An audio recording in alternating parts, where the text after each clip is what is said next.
The first time I bought a cabin outside the city, all I wanted was quiet. Not perfection, not drama, just quiet. The kind of quiet where you hear your own breathing and it doesn't feel like the world is closing in. But peace, as I learned quickly, doesn't survive long when the Hillside Haven Owners Association is involved. Or more specifically, when Karen Whitmore, the self-appointed HOA compliance chair, learns you exist. I had only owned the cabin for 3 months when the trouble started. It began with little things. Notes taped to my door. Emails with subject lines like urgent violation notice, written in red font like she was trying to give me a heart attack. Pictures printed out and left under my windshield wiper, showing my cabin's porch from angles I definitely didn't take. Each note was signed at the bottom, in her perfect cursive handwriting. Warmly, Karen W. Warmly, as if that word could soften the harassment. My first violation was apparently the color of my outdoor lights. The second was that my garbage can was too visible from the road. The third was that my truck's tires touched the grass. Just 1 inch. But she measured it. With a tape measure. I tried to be patient, reminding myself that suburban power trips were a disease, and some people caught it harder than others. But Karen wasn't satisfied with warnings. Warnings were just the warm-up. She wanted something bigger. She wanted control. The real trouble began the afternoon I arrived to find my cabin door slightly open. The padlock I had put on it, a heavy-duty, black steel lock, hung snapped in half on the porch. Someone had cut through it. Not picked it. Cut it. I froze in the driveway, staring at the door. My cabin sat at the end of a gravel path, surrounded by tall trees and thick brush. No one should have been there. No one had permission to be inside. No one had a reason. Except someone did. An envelope was taped to my broken lock. HOA letterhead. Karen. Of course. In her neat cursive, she had written, "Emergency inspection conducted. Your presence was required, but you were unreachable." Underneath that, in smaller print, "Further inspection may be necessary." Further inspection. Like cutting through my lock and entering my cabin was just the beginning. I could feel the anger building behind my ribs, hot and sharp. I grabbed the envelope, walked inside, and prayed she hadn't touched anything. The first thing I noticed was the shift in the air. The cabin felt disturbed. You know that strange vibe you get when someone's been in your room while you were gone? That unsettled, quiet tension? It was everywhere. My boots thudded against the wooden floor as I checked each room. The kitchen cabinets were open. My bedroom drawers were half pulled out. Even the bathroom door was cracked, the lights still on. Karen had gone through everything. Not inspected. Snooped. Violated. I clenched my jaw hard enough that my teeth hurt. I took pictures, dozens, while talking to myself just to stay calm. I was ready to call the sheriff. Ready to throw the book at her for trespassing and destruction of property. But then, I walked into the back room. A room Karen should have never discovered. A room no one in the neighborhood even knew existed. And that's when I realized something important. Karen didn't know what she had walked into. She didn't know who she had been snooping on. She didn't know what sat behind that door. She definitely didn't know who the cabin actually belonged to before I purchased it. And she didn't know the history of what had been done inside these walls. I stepped forward and opened the door the rest of the way. Inside, the room was dark at first. Silent. Untouched. Unlike the rest of the cabin. But as the door swung open, the motion sensor clicked softly. A faint red light blinked on in the corner. Not a spotlight. Not a bulb. A camera. And then another. And another. 3 small red lights. 3 separate cameras. All active. All recording. And all part of the system the previous owner, a retired tactical instructor, had installed. A system I'd never bothered to uninstall. A system connected directly to the sheriff's office. A backup alert flashed on the tiny monitor mounted beside the shelf. Red text. Unauthorized entry detected. Response team deployed. My heart froze. Response team. There was only one kind of response team the sheriff's office deployed in this rural county. And they didn't knock. They didn't give warnings. They didn't ask questions. I looked around the room slowly, realizing what Karen had triggered. My phone buzzed. Unknown caller. I answered. "Is this Michael Raines?" A deep voice asked.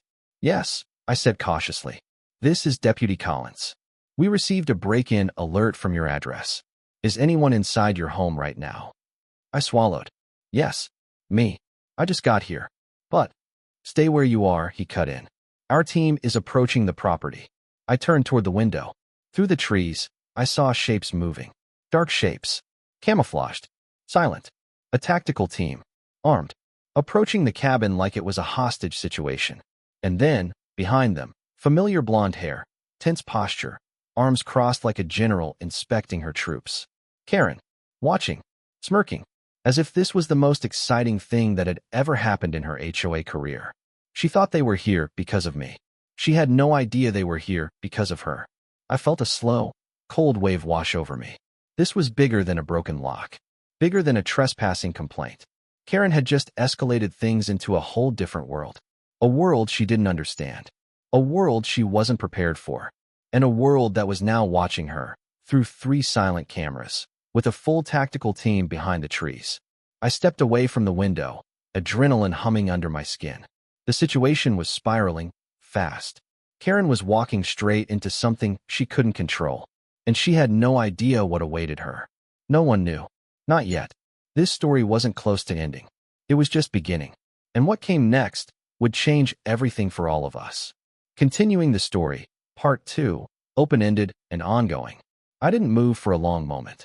Just stood there in the dim back room, staring at the blinking red light on the camera, listening to the crunch of boots outside. The tactical team was spreading through the trees, quiet enough that someone without training might think it was just wind. But I knew better. These men were purposeful, efficient, faster than Karen could comprehend.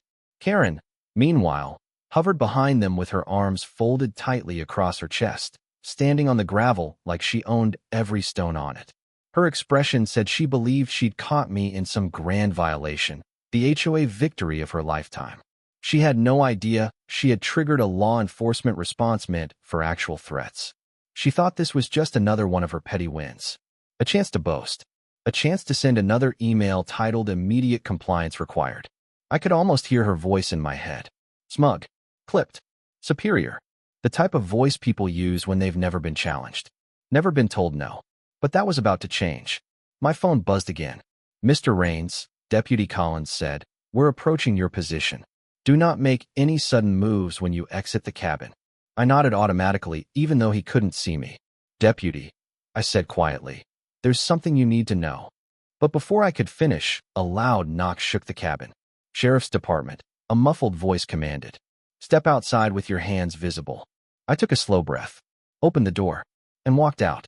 The afternoon light hit me first, then the sight of the team fanned out across my lawn. And finally, Karen.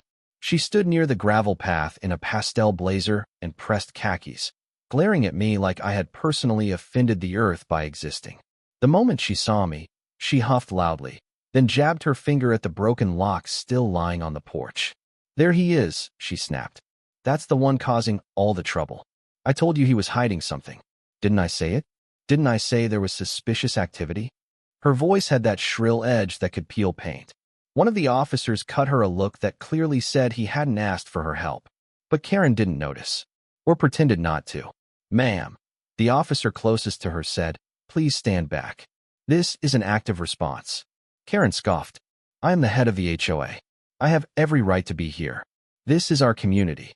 Her hands went to her hips. Classic Karen posture. I tried not to roll my eyes. Deputy Collins approached me. Tall, solid build.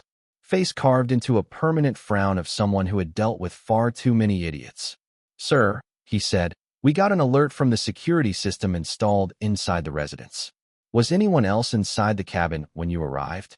"No," I said, "but someone was inside before I got here." Karen stepped forward quickly. Her eyes were wide with innocence she absolutely did not possess. "That was me," she said. "I conducted a necessary inspection. His cabin had multiple violations. I had reason to believe he was harboring unsafe materials."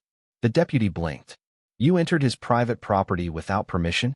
It's not trespassing," she said proudly, lifting her chin. "It's HOA protocol." It was remarkable watching someone willingly dig their own grave. The deputy's jaw flexed. There were few things law enforcement took more seriously than someone triggering a tactical response unnecessarily. Karen had done exactly that. "Ma'am," he said slowly, "you cut through the lock?" "Yes," she said, as if she were admitting she had watered her plants. "We needed access." He was ignoring our notices. She emphasized our like the HOA were federal agents. Deputy Collins stared at her the way one might stare at a raccoon chewing electrical wiring.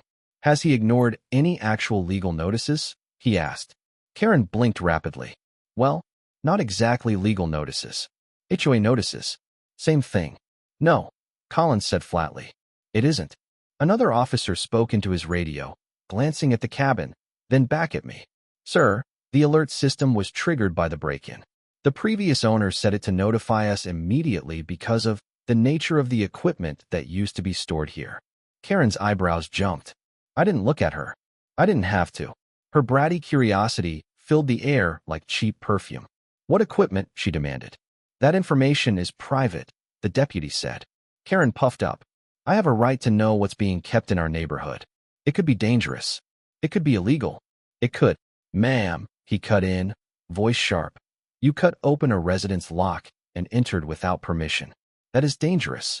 Karen opened her mouth, then closed it. A rare sight. I almost savored it. Furthermore, he continued, you caused us to deploy an emergency team. That's a serious misuse of county resources. The team behind him shifted. Not threateningly, just enough to let her know she wasn't the one in power here. But Karen wasn't done. She never was.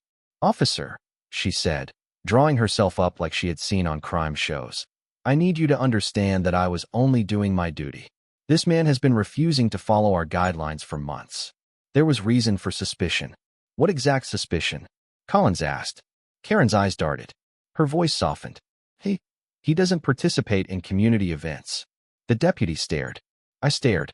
A squirrel nearby even paused, as if stunned. That's your suspicion? Collins asked. Karen's jaw tightened. And his trash cans aren't positioned properly on pickup day. And his porch light is the wrong hue. And his truck's tires occasionally. That's enough, Collins muttered, turning away like he couldn't handle another second. One of the officers approached me quietly. Sir, do you want to file a formal trespassing complaint? Before I could answer, Karen gasped so loudly it echoed off the trees. You wouldn't dare, she snapped at me. I was protecting the community. Everything I did was for the safety of our neighborhood. You should be thanking me. Thanking you, I repeated. The officer beside me almost snorted. Karen stepped closer, pointing her perfectly manicured nail at my chest. You live here now. That means you follow the rules. All of them. I will not allow you to bring disorder to Hillside Haven. I bought a cabin, I said. Not a dictatorship. Her cheeks reddened. How dare you? But she didn't get to finish. Another officer approached the deputy. We need to clear the house and reset the system. Could be a fault in the older wiring. Karen pounced. A fault, she exclaimed triumphantly. You see? I knew something was wrong. That's why I had to inspect. No, Collins said, eyes narrowing. It wasn't a fault. The system worked exactly as designed. It caught you. Karen's mouth opened and closed like a malfunctioning puppet. For a moment, she looked genuinely shaken. A crack in the armor. But just as quickly, her expression hardened again. I'll be speaking to the HOA board about all of this, she muttered. They'll support me. The deputy muttered something under his breath that sounded suspiciously like, God help them. Karen turned sharply, heels crunching against the gravel as she marched toward the line of trees. But then she stopped. Slowly, deliberately. She turned her head just enough to look back at me. Her voice was low, quiet, chilling in a way I hadn't heard from her before. This isn't over, she said. 3 words. Simple, but heavy. And the way she said them didn't feel like a threat. It felt like a promise. She walked away, disappearing between the pine trees. The tactical officers began to withdraw, their movements returning to calm professionalism. But the tension stayed. The air felt charged, like a storm was forming. Inside my cabin, the cameras blinked steadily, recording everything. Outside, the neighbors had begun to gather along the gravel path, whispering like they were watching a soap opera unfold live. And me? I could feel the shift. Something deeper than a broken lock. Deeper than an inspection gone wrong. Karen had crossed a line, but the real problem was that she didn't think she had. And people like her never backed down. They doubled down, tripled down, turned petty battles into full-blown wars. I could already imagine the emails she'd write, the meetings she'd call, the rules she'd twist. She would come back, with backup, with excuses, with more power plays. Because Karen Whitmore wasn't fighting for the HOA. She was fighting for her ego. And those